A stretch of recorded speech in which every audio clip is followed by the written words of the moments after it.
Good morning, kada tayo amin. Manen, kakabsat.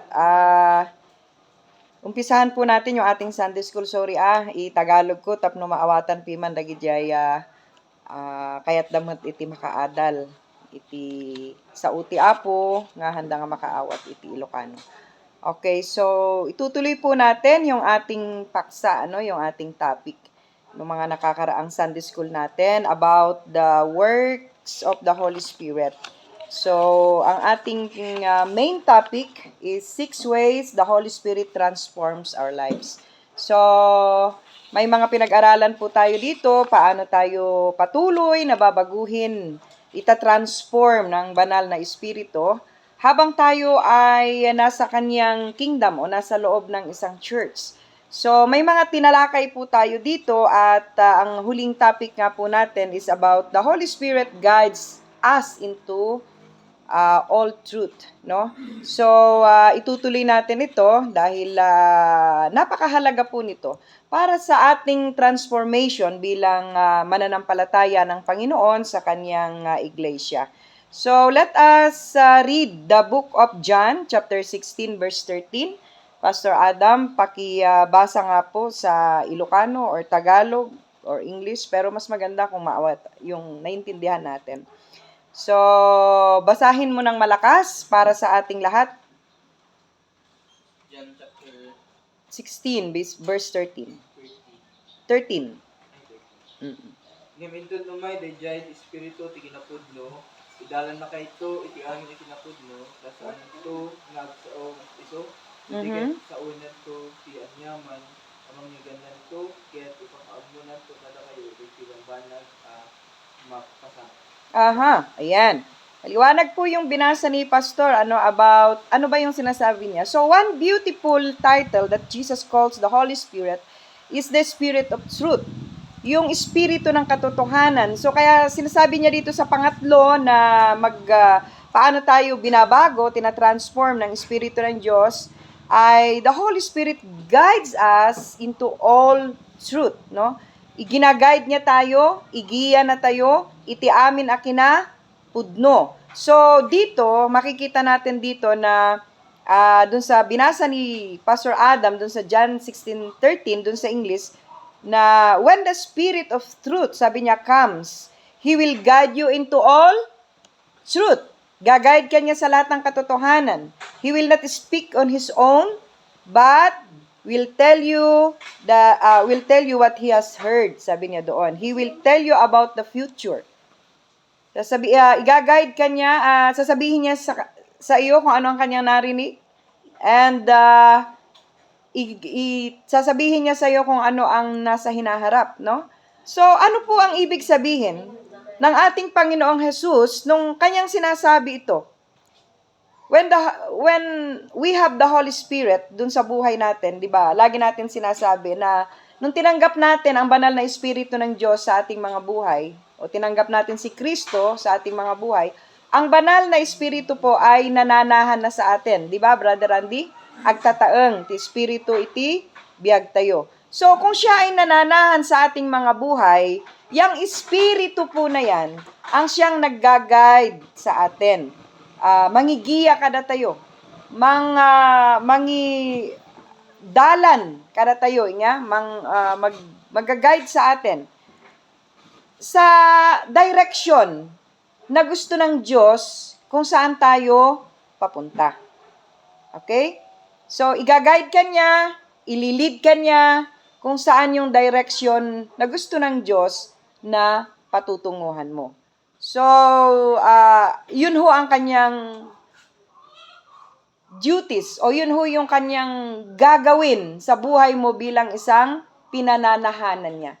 Bilang isang templo niya. Diba sabi sa Corinthian, we are the temple of the Holy Spirit. So kung templo po tayo ng banal na Espiritu, mga kapatid, i-guide niya tayo, ililid niya tayo kung saan yung direction na gusto niya na patutunguhan natin. Kaya tayo bilang isang mananampalataya ni Kristo sa kanyang iglesia, kailangan po at dapat po tayo paidalan. Dapat tayo nga paidalan iti Espiritu iti kinapudno. Madadayaw iti Apo. Amen. And dito makikita natin na ang Espiritu ng Diyos, hindi po niya tayo ililid doon sa confusion. Ang believers, o ang isang mananampalataya na may Espiritu ng Diyos na nananahan sa kanya, walang confusion. Sister Edna, hangka nga ma-confuse. Itibiyag mo nga mamatpati when no mang tugtugay-gay nga mamati kini Apo Dios. Paridayaw ti Apo. Nakakaramdam ba kayo ng confusion about the teaching, about kung ano ang pinaniniwalaan mo? May confusion po ba sa atin? Hindi po. Pag ang Espiritu ng Diyos nananahan sa bawat puso natin, sa bawat buhay natin, mga kapatid, hindi ho niya tayo ilalagay doon sa confuse ka. O may mga bagay na nakukonfuse ka doon, especially sa mga teaching ng ating ng Bible sa bawat isa sa atin. Kasi itinuturo niya tayo eh. Ipinaliliwanag niya sa atin yan para maintindihan natin nang hindi tayo ma-confuse. Okay? So, pagka may mga ganong bagay na hindi mo hamo nga maawatan ket ada confusion ken ka anyang iti aramidem. Agkararag ka. Tapos ikararag mo iti Apo nga ikan naka iti idala naka ti Espiritu ti Dios tapno maikat dayjay nga confusion iti panunot mo ket maawatam dayjay sa uni Apo Dios. Ket ditoy kunana pa ijay nga i-reveal na kada tayo iti kinapudno. Adu dagiti revelations. Maraming mga revelations na gustong ipakita, ipaintindi ng Espiritu ng Diyos sa bawat isa sa atin. Kas isuna iti mangi-guide kada tayo iti kinapudno. So ano ba yung mga bagay? Ang dami nating siguro naman nung bago pa lang tayong mananampalataya, marami pa tayong hindi naiintindihan, di ba?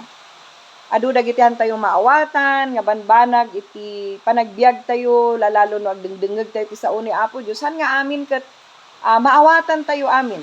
Ngem agyaman tayo ta daytoy Espiritu ti Dios, itong Espiritu ng Diyos na ito, sabi niya doon, i-guide niya tayo doon sa lahat ng katotohanan. I-reveal niya sa atin kung ano yung totoo, kung ano yung katotohanan, para maintindihan natin kung ano ang gusto ng Diyos na ipaintindi sa bawat isa sa atin. Maridayaw iti Apo. Amen. Amen. And next is He illuminates the dark areas of our lives. Yeah? Para ibigay niya sa atin yung clear visions of God's purpose for our lives. Maridayaw ti Apo. Adu dagiti banbanag nga kasla nasipnget ti panagkita tayo parang ang dilim doon sa ating paningin, ano? Pero kapag nananahan o ang Espiritu ng Diyos ay nananahan sa bawat buhay natin, mas clear nating makikita yon dahil doon sa revelation na ibibigay sa atin ng ating Panginoon. Aridayaw ti Apo. No idi Brother Randy ket nagulo rough roads dagiti dalan mo hamo nga maaawatan saan ka papunta, no? Parang may kantang ganun eh. Di ko na alam kung saan papunta o saan ang tungo. Na? Hanamo kanuno din nun ti papanan na. Ngem idinamam muna ni Apo Jesus according dayjay testimony dayjay may sanga kanta nga dayjay nagkaroon ng direction yung buhay niya. Kasi nga i-reveal sa iyo ng Diyos, ng Espiritu ng Diyos kung saan ka patungo. Kung saan yung plano ng Diyos sa buhay mo na hindi mo maintindihan noon. Amen. Kasi nga, hinahanap mo sa kaibigan, nahanap mo sa mga gusto ng laman, yung kasiyahan ng buhay mo. Hindi mo alam kung saan patungo yung buhay mo. Pero pag na kay Jesus ka, at ang Espiritu ng Diyos nananahan sa iyo, napakaliwanag na ipaiintindi sa iyo ng Diyos kung saan yung plano ng Panginoon sa buhay mo. Glory to God. Hallelujah. Amen. So, hallelujah. May kaliwanagan yung vision na gusto ng Diyos, purpose ng Diyos para sa ating lahat. Saan natin makikita yon, Pastor Adam? 1 Corinthians chapter 14:33. Pakibasa nga po sa Ilocano ng malakas. Opo. 14:33. Adios saan adios iti riri, iti ital na, tas maaramid maaramid ka dayti iso amin nga iglesia dayti sa santo. Yan. Sabi niya po doon, for God is not a God of confusion, but of peace. Ang Diyos ay Diyos ng kapayapaan, hindi ng kaguluhan. Maridayaw iti Apo, amen? Kaya yung kanta na yun, sabi niya, di ko na alam kung saan papunta. Para bang nasa hangin pa ako. Di daw niya alam kung saan siya tutungo. Ikantak ko mga po, anak mo nasagutan, te. Boses nga napintas. Alam mo yung isang testimony ng kanta na yon, nakaka-bless. Kasi nung nakita niya si Jesus, nung nanahan ng Espiritu ng Diyos sa buhay niya, nagkaroon ng saysay yung kanyang buhay. Kasi nga, ang Diyos ay hindi Diyos ng confusion. Hindi Diyos ng kaguluhan.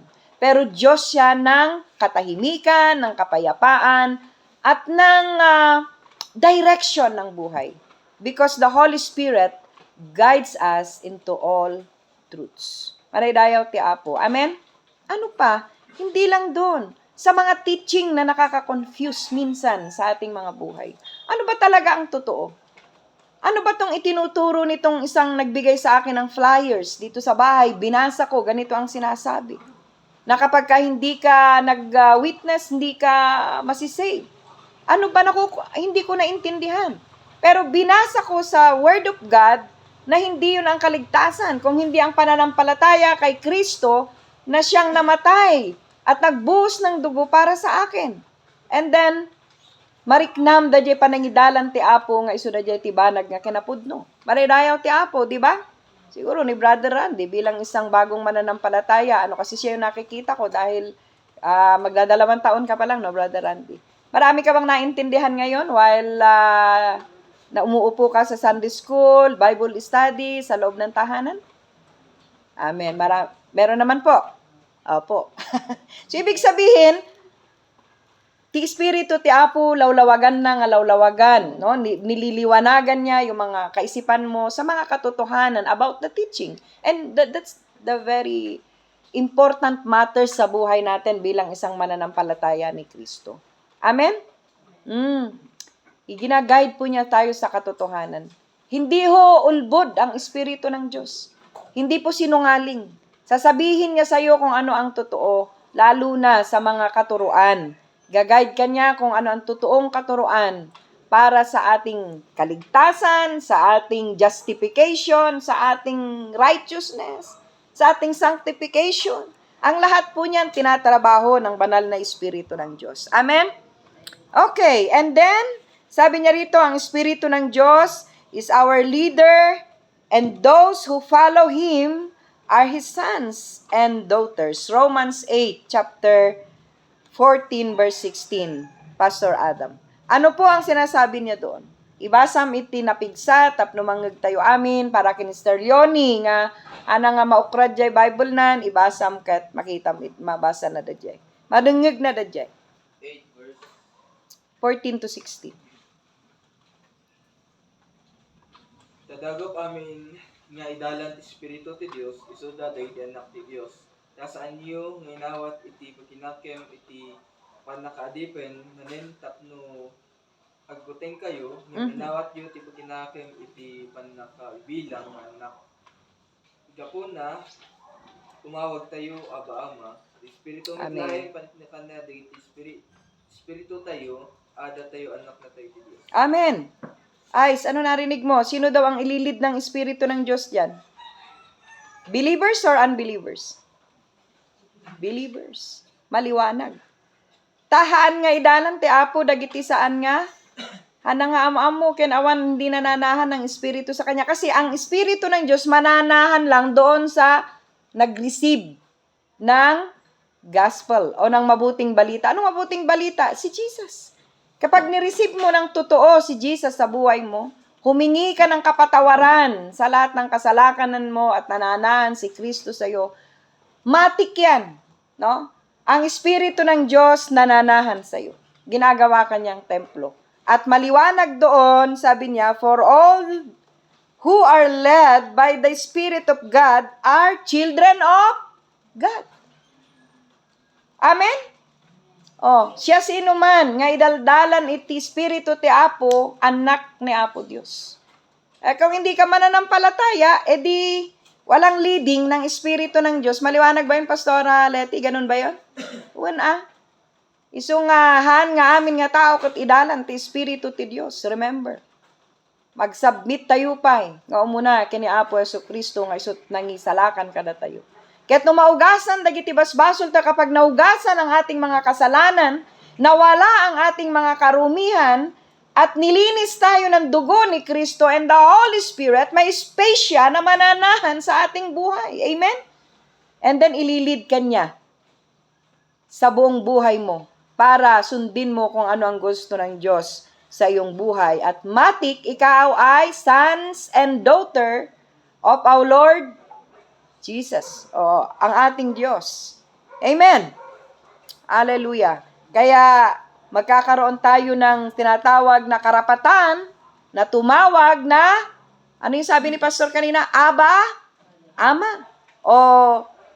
Sa English, sabi niya doon, so you have not received by spirit that make you fearful or slaves.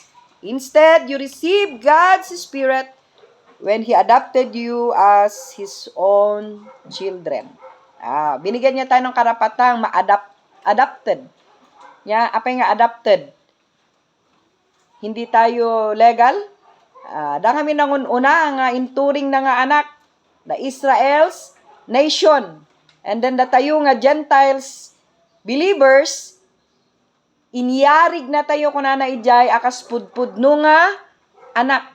Binigyan niya tayo ng karapatang maging tunay na anak ng ating Diyos. Hallelujah. Amen. Yan ang una. Pangatlo nating pag-aaralan. Paano tayo tinatransform, binabago ng Diyos yung buhay natin bilang mananampalataya niya, tayo po ay iginaguide niya sa lahat ng katotohanan. Para adi mailawan yung buhay nating madilim. Amen. At sa pamamagitan nun, unti-unting mababago yung ating pagkatao. Amen. Hallelujah. Pang-apat, the Holy Spirit convicts us of sin. Hallelujah. Amen. The Holy Spirit convicts us of sin. Ano ang ibig sabihin nito?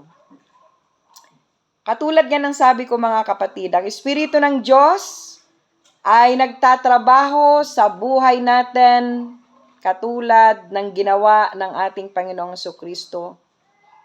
Kinukonvict niya yung ating kasalanan. Nire-reveal niya, ipinakikita niya sa iyo kung ano yung mali mo. No? Because sin is, ito yung napakalaking problema ng buhay ng mananampalataya. Kasi kahit mananampalataya na tayo, nagkakaroon pa tayo ng mga kasalanan na minsan mapupuutan tayo, maminsan saan. Kaya aramidin daytoy espiritu nga daytoy, isuti mangkonbik kada tayo, mangkonbiktar kada tayo, tapno makitam jay basulam. Tano maminsan, ada pagka-self-righteous na giti believers. Minsan may pagka-self-righteous tayo na mananampalataya. Kahit minsan alam naman natin, at minsan hindi natin nakikita yung ating mga sariling kadumihan sa ating mga buhay. At ito po ang tinatrabaho ng Espiritu ng Diyos para patuloy tayong mahubog, para patuloy tayong baguhin, ay yung ipakita sa iyo kung ano yung kamalian mo nang maging tunay tayo na like our Lord Jesus, yung unang pinag-aralan natin, na to be like His Son. No? Para unti-unti tayong mabago, unti-unti tayong mapasinaw, ijay imatang ni Apo Diyos, itong ginagawa ng Espiritu ng Diyos. Amen. Day ko nakngarod, kung sa sarili mo lamang, hindi mo makikita yung mga kamalian mo sa buhay. Kasi ang tao, hanggat kaya niyang takpan, yung mga bagay na mali niya, tatakpan niya Like Eve. Di ba? Si Eva, inamin niya ba agad yung kasalanan niya? Hello? Inamin ba agad ni Eva yung kasalanan niya? Hindi. Pinakasalanan niya si Adan. Hindi po, Lord. Ay, si Adan pala, sorry. Di ba tinanong siya ng Diyos, bakit mo ginawa? Ba't mo sinawa yung utos ko? Nangatwiran pa rin ang tao eh. Sabi niya, yun pong binigay mo sa akin na partner ko. Binigyan kasi ako ng pinagbabawal. Sabi naman ni Eva, kasi Lord yung ahas. Tinukso ako eh. Di sana ako kakain nun eh. Ang tao, makatwiran. So ang tao, hanggat kayang mga twiran, tatakpan yung kanyang kasalanan. Pero ang Espiritu, hindi mo pwedeng takpan. I-reveal po niya ang katotohanan. Bago ka magkasala, ipapakita niya sa iyo na mali ang iyong gagawin. Para mabigyan ka ng precaution na huwag magkasala sa Diyos. At choice mo yun kung ang pipiliin mo ay patuloy na magkakasala sa Diyos o hindi. At pag ikaw na may nahulog na sa pagkakasala, masaya ka kaya, Pastor Adam? Di ba hindi? Because, konsensya ka. Every time nga mariknam jay presence ti Apo, every time nga makonkonbiktar ka ti Espiritu ti Apo, yung kaluluwa mo at yung espiritu mo ay namimighati. Di ba, Pastora Leti? Namimighati. Aglidlid daang. Because the Holy Spirit, ramdam niya ang kabigatan na nararamdaman mo. Malaglid daangan ti Espiritu ni Apo Diyos because of that sin. Ano ngayon ang gagawin mo bilang mananampalataya na nahulog ka na sa kasalanan? Halimbawa, anong gagawin mo para bumalik yung joy, mawala yung conscience na laging bumabagabag sa'yo? Anong sabi ng Diyos sa mga Israelites nung sila ay nagkasala sa Panginoon? Pastora Leti, confess your sin. Bumalik ka sa akin, kayo ay lumuhod at humingi ng kapatawaran. Chronicles yun. 2 Chronicles 7:14? Sabi niya, no birukan nyo itirupak, ket agpakawan kayo kadag iti basbasulyo, siyak ti Dios amamakawan kada kayo. And after that, dajay mariknamon nga nawayawayaan ka ti basol nga nagbasulam. Agsubli jay joy, agsubli dajay presence iti Apo iti biyag. That's the work of the Holy Spirit. Konbiktaran na, dajay kamali nga aramidem tapno ipakita na nga, kamali day tagpakawang ka. Hamo nga ituloy day ta. Hanggat ginagawa mo yung kasalanan, hindi ka titigilan ng Espiritu ng Diyos. Yung sabi ko nga, may choice ka kasi. No, ipapilit mo, ipatpatangkan mo, I could take the consequence. Maybe, may mga bagay na tatamuhin ka na consequence ng ginawa mong kasalanan na yun pag hindi ka pa nag-confess. Tandaan nyo yan. Ngimno ag-confessar ka nga dagos, yayakapin ka ng ating Panginoon.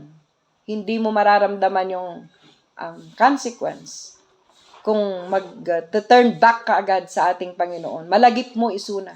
Itibiyag mo kat agasan ni Apo Diyos na gijay. Itibiyag mo. Madaydayaw ti Apo. Huwag mong hihintain. Huwag mong hihintain yung consequence. Kapag kinunbik tayo ng Espiritu ng Diyos sa pagkakasalang iyan, humingi tayo agad ng kapatawaran.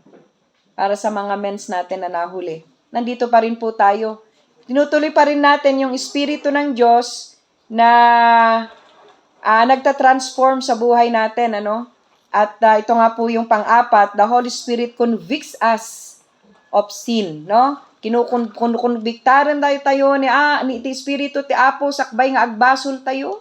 Or either nagbasol kan, itultuloy da kalata nga konbiktaran tapno, agsubli ka iti Apo nga agpakawan, ket agsubli mat da jay joy of salvation mo, ket itultuloy mo, ket alaaket no kinunbiktar da ket nagpakawan ka, ket hamon ulitin Amen! Amen! Tama nagayat ni Apo Diyos, manaydayaw iti Apo. Ngem, jay kunakunan mo urayan, nga adda iti, consequence jay inaramid mo. Hindi mo man makita ngayon, may mga bunga yan.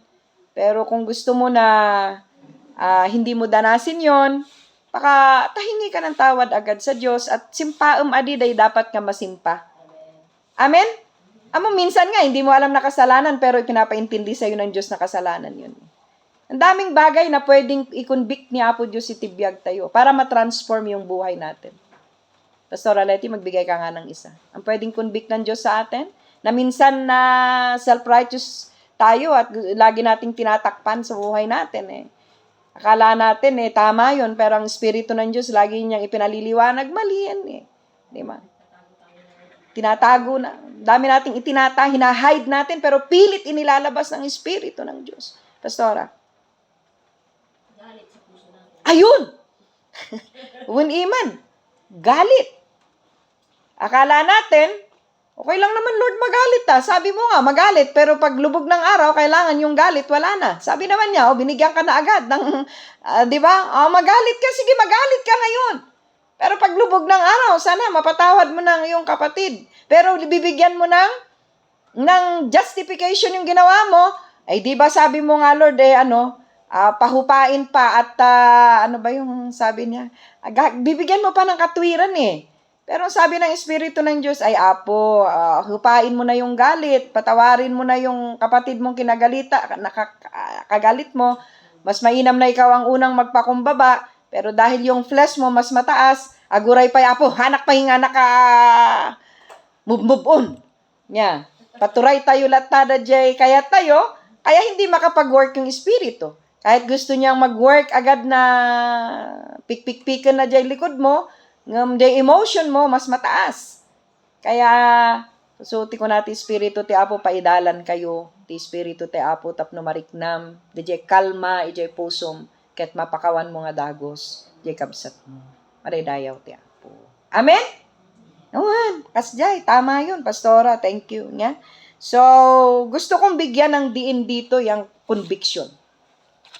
Conviction is your best friend. Kuna naman daytoy notes tayo. Agpay subada jay, Sister Mel. Conviction is your best friend.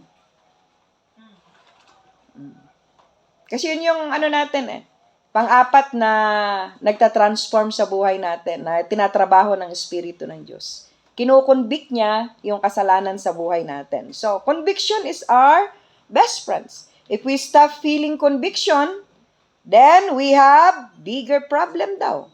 Sabi ni John doon sa 16:8, Pastor Adam, bakit tayo, kung hihinto na yung conviction sa atin, napakalaki ng problema natin, Kapag ito'y huminto sa buhay natin, hindi na tayo nakukonvict ng Espiritu. Meron bang ganon? Taon nang nagkakasala, hindi pa rin nagpapakonvict sa Espiritu, may problema na yun. Backslider na yun. Sige, Pastor Adam, pakibasa. 16:8. Jan. Ket iso inton umay babalawad nanto tilubong iti may papan iti basod, ken ti kinalinteg ken ti manamutang. Kapag ang Espiritu ay pumarito, babalawin, rebuke.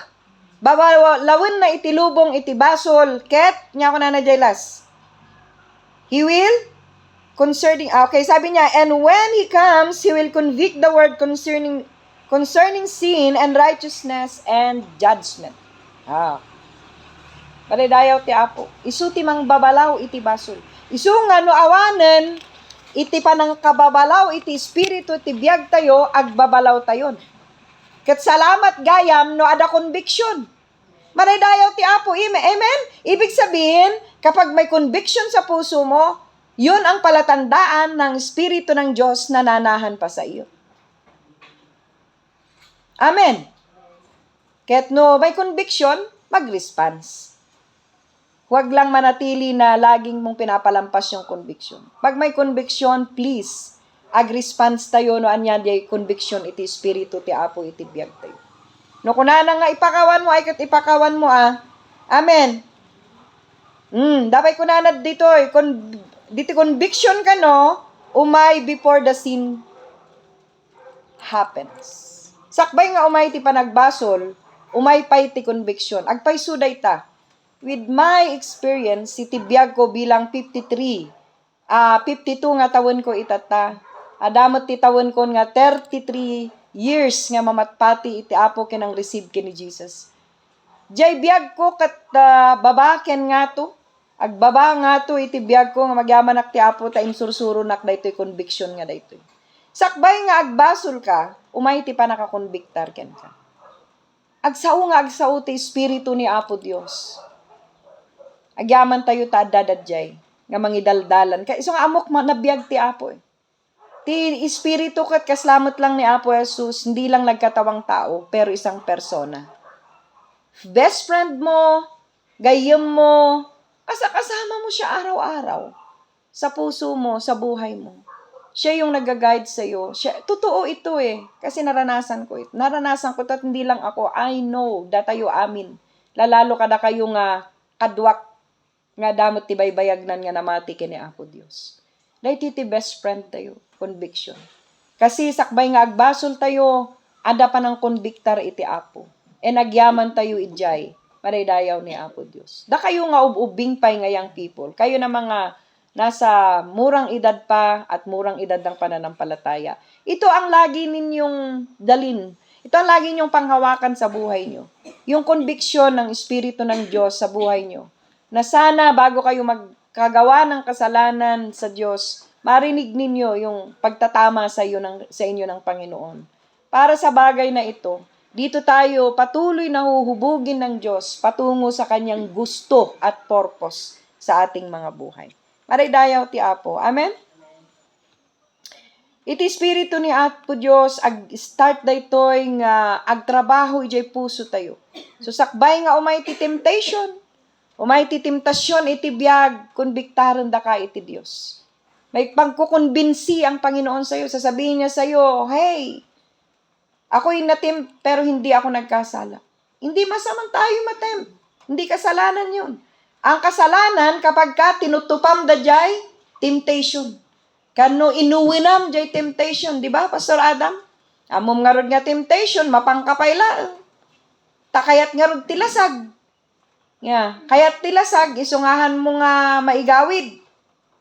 Ano yung consequence na rod jay? Mayroon at meron. Kaya pag sinabi siya ng Espiritu, lubayan mo na yan, talikuran mo na yan, gawin mo na. When urnusom daytan, urnusan mo. Maraydayaw iti Apo.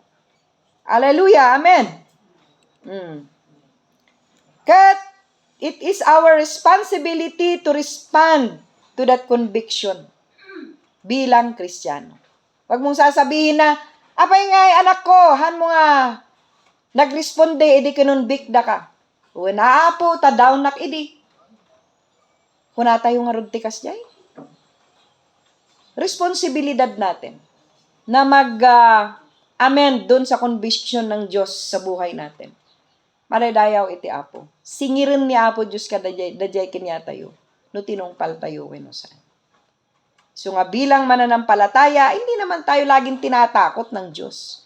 Pero ang sinasabi niya sa atin, sumunod tayo dun sa conviction ng Espiritu ng Diyos sa buhay natin.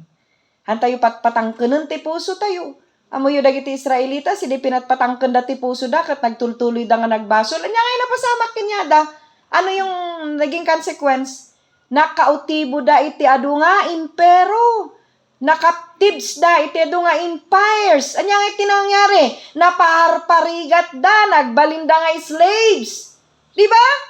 Anak da ti Diyos, ng pinpalubos ti Apo nga nakaptives da. Naging alipin sila for how many years iti biagda because of their katangken ti teltel ti ulo da nga saan da nga narikna jay sao ni Apo Dios iti prophecy iti biagda. And we Christian, adati espiritu ni Apo Dios, may espiritu ng Dios na nananahan sa bawat mananampalataya niya na laging nagkukonbik sa atin para ituwid tayo sa tamang proseso ng Diyos sa buhay natin para mangyari yung purpose ng Diyos sa buhay natin. Sana marinig natin yon. Sana wag natin patigasin ang ating puso sa bawat conviction na daraan sa buhay natin para hindi tayo mahulog sa pagkakasala at lumayo sa Dios. Dahil once na tinutupan tayo di kaya't pilasag tayo, malalayo tayo sa Panginoon, makakapagawa tayo ng kasalanan, and then hanggang sa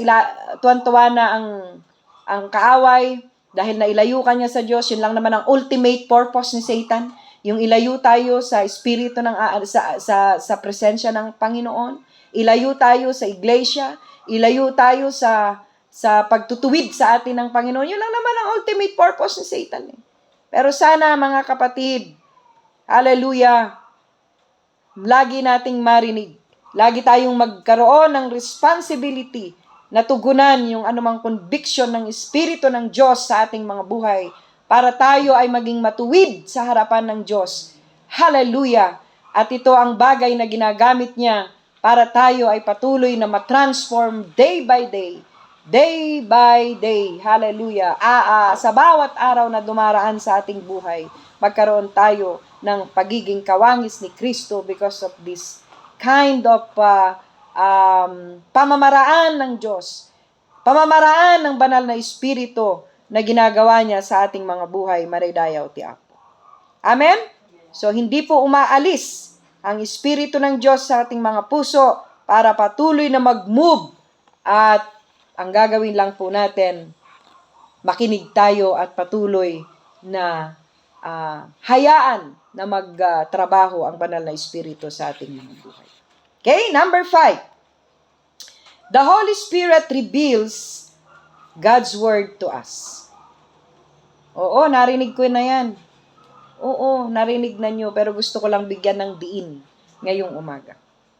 Ang Espiritu ng Diyos, para patuloy po tayong baguhin sa araw-araw, i-transform yung buhay natin, the best na gagamitin niya para tayo ay patuloy na mabago ay ang kanyang mga salita. When Jesus walked on this earth, nagturo po siya everywhere, anywhere, sa lahat ng dako na kanyang pinupuntahan. Hindi po ba? Lahat ng pinuntahan niya, nung siya nagkaroon na sa tamang edad, kahit nga nung bata siya, 12 years old, nandun na siya sa temple. Hawak-hawak yung scroll yuti ko. Nakaisuratan dagiti los. Adahalunan sa mura niyang edad, no? Para intindihin ang salita ng Diyos. At siya ay nagturo ng salita ng Panginoon. Acts chapter 4 verse 32. Tingnan natin dito kung ano ang sinasabi niya. Pakibasa, Pastor. Anong sabi niya doon? Ay, sorry, not Acts. Dito po sa 2 Timothy 3:16.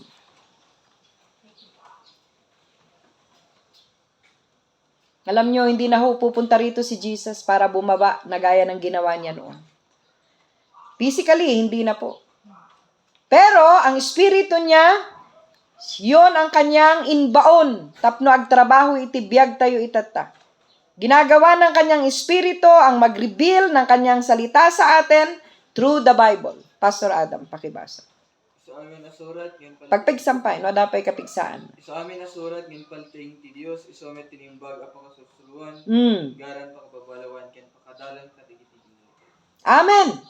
So the Bible itself is complete and trustworthy na magtuturo sa atin.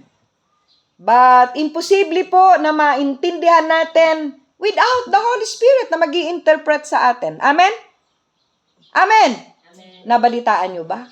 Yung nabaliw na unbelievers, binasa daw ang Bible. Tapos sasabihin pa sa'yo, bakit ganun si Kwan? Sino na yun? Si Sir Dana? Yung nabaliw na nagbasa ng Bible sa Atati. Na pumunta pa raw, umakyat sa puno ng sampalok. Si Paul, sa Paul, nakapit bahay namin. Dala-dala niya ang isang Biblia. Nung daw nabasa niya, nabaliw. Ay, ana, kasano nga kat? Awan mo ti Espiritu ti biyag na ta, hanapay nga pinasrek ni Apo Jesus ti biyag na. Kasano nang Lord maawatan jay Biblia? Kat ti regulasyon kat awatan pay ni Apo Jesus, agpakawan ka pay ti basol mo, bigbigem pay, nga mangnubot kin mangisalakan mo tapno, ti Espiritu ti Apo, agnaed ken ka, kat dito nga Espiritu, isut mangipakaawat ken ka, day sa una, adi talaga, adi nga hananga naawatan, nabagtit. Tabaka pa'y ti binasa na kapututan.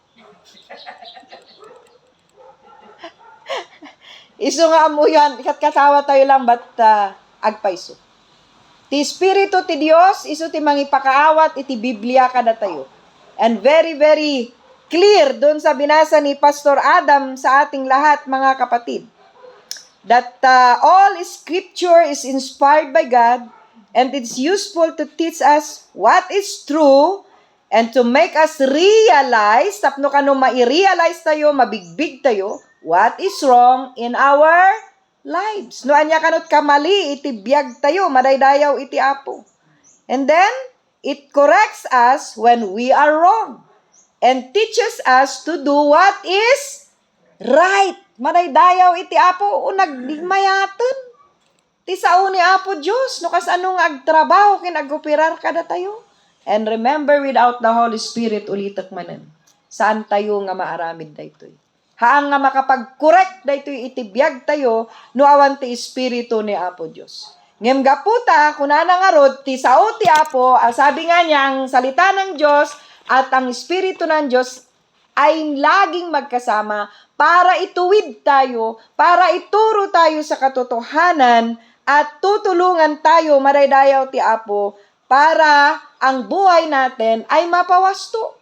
Makita ang mga mali at itama tayo sa katotohanan. Madaydayaw ti Apo. Amen? Teach us all truth. Amen? Gagamitin daw niya ito to teach us what is true.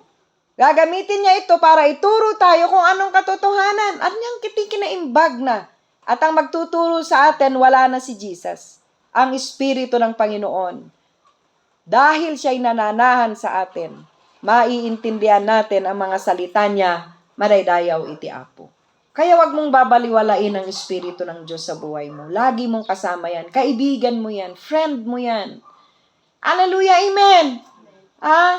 Kinbik, sabi natin kanina, yes. Pag ang salita ng Diyos binabasa mo, ay mali pala ako. Mali pala ang pangangatwiran ko. Mali pala yung iniisip ko. Kasi nga, ang salita ng Diyos, salamin. Tinitingnan niya yung bawat muta mo, yung bawat mali mo, para makita mo na yun ay mali. Amen. Hindi lang yung ka-churchmate mo na pulis. Men's dun sa loob ng church na lagi niyang nakikita ang mali mo at namumuna sa'yo, ang magtutuwid sa'yo, bagkos, ang salita ng Diyos. Amen. Marami kasing ganun sa loob ng malalaking iglesia. Yeah. Policemen, hindi daw brother's keeper and sister's keeper, kung hindi policemen.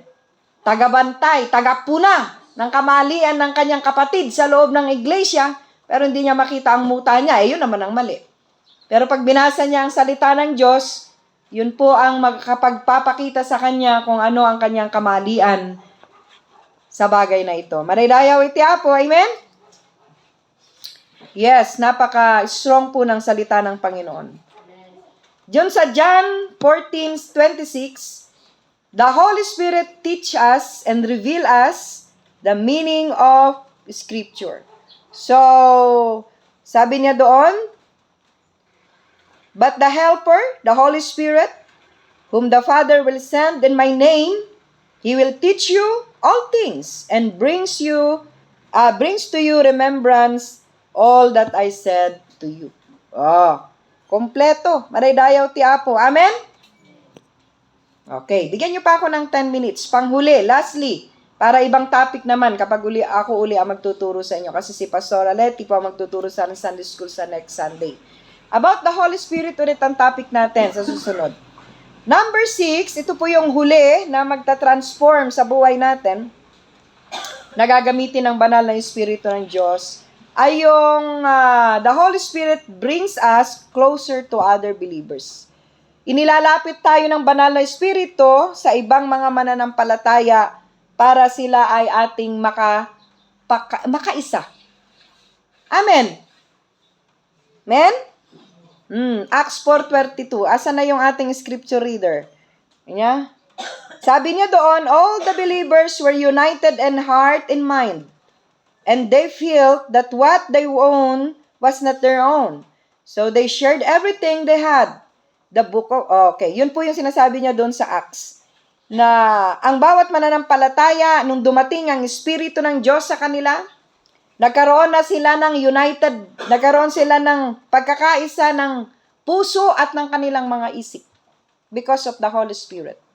Nahalataan nyo ba na sa isang iglesia nakapagkakaisa ang ating mga isip at ang ating puso? Lalo na kapag may revival, nagkakaisa tayo at dun sa time na yon, nag-work ang Espiritu ng Diyos para tayong lahat ay mag-apoy at magkaisa ng isip at ng puso na mag-worship sa ating Panginoon. Pinagkakaisa tayo ng banal na Espiritu. Amen? At inter-fellowship. Pag nagkakaroon tayo ng fellowship with other believers, di ba ramdam na ramdam mo yung pakikipag-isa natin sa ibang mga believers? Amen po ba? Kaya wag tayong alof. Anong pupuntahan natin? Doon daw sa maki-fellowship. Dikmot nga ko, ikot kumusta ang matibaging. Kumustahin mo ang sarili mo pag hindi mo nararamdaman yung pakikipag-unite ng Espiritu ng Diyos pag nasa ibang mga mananampalataya ka. Alam nyo, ang tinatrabaho ng Espiritu kapag tayo ay nasa ibang mga kapwa mananampalataya natin, pinag-unite niya yung ating mind and spirit and heart, no? Para mapagkaisa niya na ang ating Diyos ay iisa na sinasambang ang ating Panginoong Hesukristo na nagligtas sa atin at ang Espiritu ng Diyos nandoon. Amen? Di mo ba alam na, sabi pa ng iba, may kahit ko pa'y gayim ti kadwak nga namati, no dagi jay relatives ko nga saan nga namati, tayo jay kot mariknak ti ayat. Ngun ata, dagamin ayat ti apo enjoy. Dati Espiritu ti apo nga baka pagkay sakada kayo, iso nga nagmayat ti makikuyog kadagiti padang nga namati. Kasi i-unite ti Espiritu ti Diyos, ti puspuso tayo. Paradayaw ti Apo. Amen? Dahil darating ang panahon, tayong lahat ay pagkakaisahin din ng Diyos. So huwag tayong maging alop sa iba. Kapag alam natin ng mga fellow Christian natin, alakat maki-unite tayo kadakwada. Makipag-fellowship tayo. Ang tayong mama. Ang nga dito Jesus loves you, ti ayan tayo ngam, mapantayo amin adi, iti amin nga churches ta amin day takat ginatang ni Kristo iti dara na. Ala nga dito iti nangato karats ti Dios. Ngem amin nga iglesia nangato ti karats ti Dios. Maradayaw ti Apo, natatawa Sister Dana kasi may testimony si Mother sa aming kagabi while na katungtungtong ming talong agkakabsat. Meron siyang itinetestify, na itetestify daw niya ngayon, maradayaw iti Apo. Ang Diyos daw mataas ang karats. Kasi naggagamot, nagpapagaling daw ng may sakit. At kahit daw mamamatay ka na, bubuhayin ka pa rin niya. So mataas daw ang karats ng Diyos. Pero gusto kong sabihin na hindi lang sa church na ito mamamataas ang karats ng Panginoon. Sa lahat ng dako na ginatang ni Kristo, itidara na maradayaw iti Apo. Amen! Yun. So, yun po ang pang-anim, mga kapatid. Yun nga ho yung example natin dun sa Acts 4:32. So, sabi nga niya, if we draw near to the Holy Spirit, He will place love in our hearts. Nagkakaroon tayo ng pag-ibig sa ating mga kapwa-believers. Nagkakaroon tayo ng awa sa kanila. Nagkakaroon tayo ng pagmamahal sa kanila. Tinatrabaho yan ng Espiritu ng Diyos sa kanila. Nararamdaman nyo ba yon? Hindi. Amen? Di purpose, di Espiritu na Apo Diyos, si bibiyag tako ay namati. Amen. Wada din ayat ay nadyusan. Isu nga ikikare di kapwa mo believers din brother mo wenno sister mo tadi ka di abon misinterpret. Ikang kanai ko adi ta maawatan ta ko amin. Baka kanam abo ay natkending ala duy di pang ilaam ay waday espiriton Apo Dios si bibiyag ta ko ay namati. Don't misinterpret it. Misinterprets no adi ta ko ma-misinterpret dadi ay banag si biyag ta ko. Maraydayaw di Apo. Mayroon akong nakitang ganun. Mga chismoso sa loob ng iglesia. Naging malapit yung kapatid dahil siguro sa awa niya, pero na-misinterpret nung isa. Pero sana walang ganun, no? Kasi ang binibuild na espiritu ng Diyos sa buhay natin, magkaroon tayo ng puso na maibigin sa bawat kapwa natin, madaydayaw iti Apo. Amen? Hantayong ma-misinterpret dagijay iti biyag tayo. Gaputa saan nga nasayaat. Sakayan iti kabuso. Okay? So, Dadjay, iti aramido na iti biyag tayo. Ket gyaman tayo kini Apo Diyos. Sana po mga kapatid, sa mga nalaman natin ito, paano tayo babaguhin ng ating Diyos, itatransform ng Espiritu ng Diyos sa ating mga buhay, sa pamamagitan ng banal na Espiritu na nanahan sa bawat isa sa atin. Ang dalangin ko po sa bawat isa sa atin ay patuloy na magbukas yung ating puso sa banal na Espiritu ng ating Panginoon. Patuloy natin siyang pananahanin sa ating mga buhay. Patuloy natin siyang pag-operarin, pag-moven doon sa buhay natin. I-allow natin ang Espiritu ng Diyos na siyang magkaroon ng conviction sa atin, magkaroon ng pagtuturo sa atin, magkaroon ng pagkikipag-isa sa atin sa araw-araw nating pamumuhay. No? Hayaan nating manahan ito at kapag ito ay napunta o naintindihan natin, ibahagi naman natin ito sa iba nating mga kapatid. Maridayaw iti Apo. Amen. Kaya tulungan na tayo ti Espiritu ti Apo, kaya dagitoy kumanga kakabsat tayo nga mabahanginan natin, ma-recognize din nila na ang kailangan nila ay ang banal na Espiritu ng ating Panginoon. Na siyang magagamit o siyang ginagamit ng Diyos. At habang nakikilala mo ang banal na Espiritu ng Diyos, higit pa ang matutuklasan mo na i-reveal niya sa ating mga buhay, maraydayaw iti Apo. Maraming katangian ng banal na Espiritu na gusto niyang ipasiyasat sa bawat isa sa atin. Kaya kapag binigyan natin ng atensyon ito, hindi tayo malulugi, pero tayo po ang magkakamit ng gantimpala patungo sa Kanya. Tayo po ay manalangin at magpasalamat sa Diyos. Ama naming banal, sa umaga pong ito, salamat po sa mga salita mo na aming narinig at aming napagbulay-bulayan. Kung paano nga po itinuro mo sa amin na kami po ay patuloy at patuloy mong babaguhin, Panginoon, sa pamamagitan o Diyos ng iyong pag-convict sa amin, sa aming mga nagagawang kasalanan, pagtuturo mo sa amin ng katotohanan, Panginoon, at pag-reveal mo sa amin, O God, ng mga salita mo sa aming mga buhay, at pag-unite mo sa amin sa aming mga kapwa believers, at natututo kami, Panginoon, at nababago yung takbo ng aming buhay sa pang-araw-araw kapag ang Espiritu ng Diyos ang siya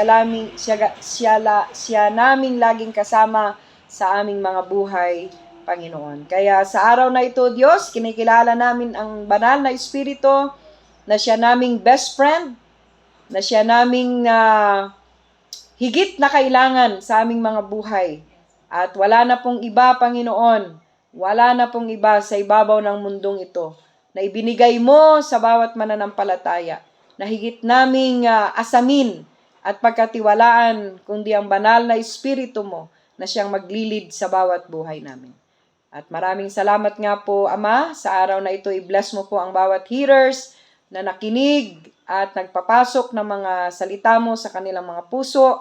Patuloy mo pong itanim ito sa aming mga buhay at lagi naming maalala habang kami po ay patungo doon sa plano at purpose na ginawa mo sa bawat buhay namin. Maraming salamat, Ama. Ito pang aming dalangin sa pangalan ng aming Panginoong Jesus. Amen and amen. Praise God.